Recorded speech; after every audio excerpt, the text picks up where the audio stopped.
Assalamualaikum warahmatullahi wabarakatuh. Perkenalkan, nama saya Erika Juliani Rahmat dari jurusan Tadris IPS 2A.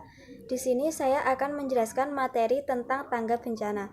Tanggap bencana adalah serangkaian kegiatan yang dilakukan dengan segera pada saat kejadian bencana untuk menangani dampak buruk yang ditimbulkan. Jenis-jenis bencana itu ada 3. Yang pertama, bencana alam, yang kedua bencana non-alam, dan yang ketiga kombinasi alam dan non-alam. Bencana alam itu seperti tanah longsor, yaitu salah satu jenis gerakan massa tanah atau batuan ataupun pencampuran keduanya menuruni atau keluar lereng akibat dari terganggunya kestabilan tanah atau batuan penyusun lereng tersebut. Yang kedua ada banjir. Yang ketiga, gempa bumi, yaitu catatan dari Direktorat Vulkanologi dan Mitigasi Bencana Geologi Departemen Energi dan Sumber Daya Mineral menunjukkan bahwa ada 28 wilayah di Indonesia dinyatakan rawan gempa dan tsunami. Yang keempat, tsunami, yaitu gelombang pasang yang timbul akibat terjadinya gempa bumi di laut, letusan gunung api bawah laut atau longsoran di laut. Yang kelima, gunung api meletus. Indonesia merupakan jalur cincin api Pasifik atau The Pacific Ring of Fire yang merupakan jalur rangkaian gunung api aktif di dunia. Yang keenam, kekeringan. Bahaya kekeringan dialami berbagai wilayah di Indonesia. Hampir setiap musim kemarau, hal ini erat terkait dengan menurunnya fungsi lahan dalam menyimpan air. Yang ketujuh, kegagalan teknologi. Merupakan kejadian yang diakibatkan oleh kesalahan desain, pelaksanaan, konstruksi, pengoperasian, kelalaian, dan kesengajaan manusia. Lalu yang kedua ada bencana non-alam. Bencana non-alam dapat terjadi karena ulah atau kelalaian manusia yang kadang-kadang diperparah dengan kondisi alam. Bencana ini dapat berupa banjir akibat penggundulan hutan, kecelakaan transportasi, kecelakaan industri, kegagalan konstruksi dan bangunan seperti lereng galian atau timbunan longsor, tanggul saluran jebol, situ atau embung atau bendungan runtuh, dan sebagainya. Tanggung jawab pemerintah dalam penyelenggaraan penanggulangan bencana adalah: yang pertama, pengurangan resiko bencana dan pemaduan pengurangan resiko bencana dengan program pembangunan. Yang kedua, perlindungan masyarakat dari dampak bencana. Yang ketiga, penjaminan pemenuhan hak masyarakat dan pengungsi yang terkena bencana secara adil dan sesuai dengan standar pelayanan.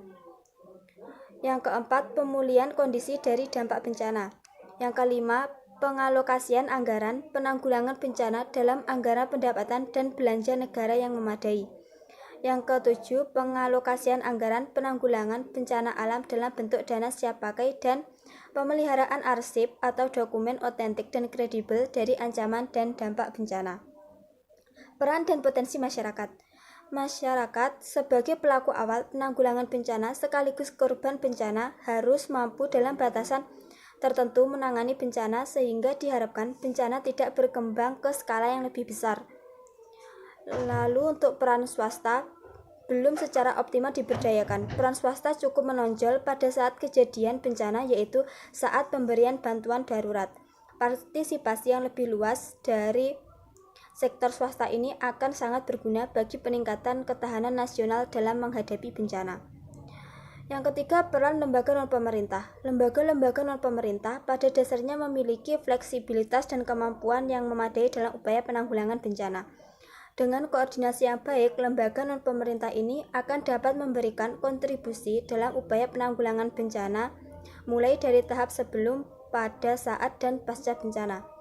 Yang keempat, peran perguruan tinggi atau lembaga penelitian penanggulangan bencana dapat efektif dan efisien jika dilakukan berdasarkan penerapan ilmu pengetahuan dan teknologi yang tepat.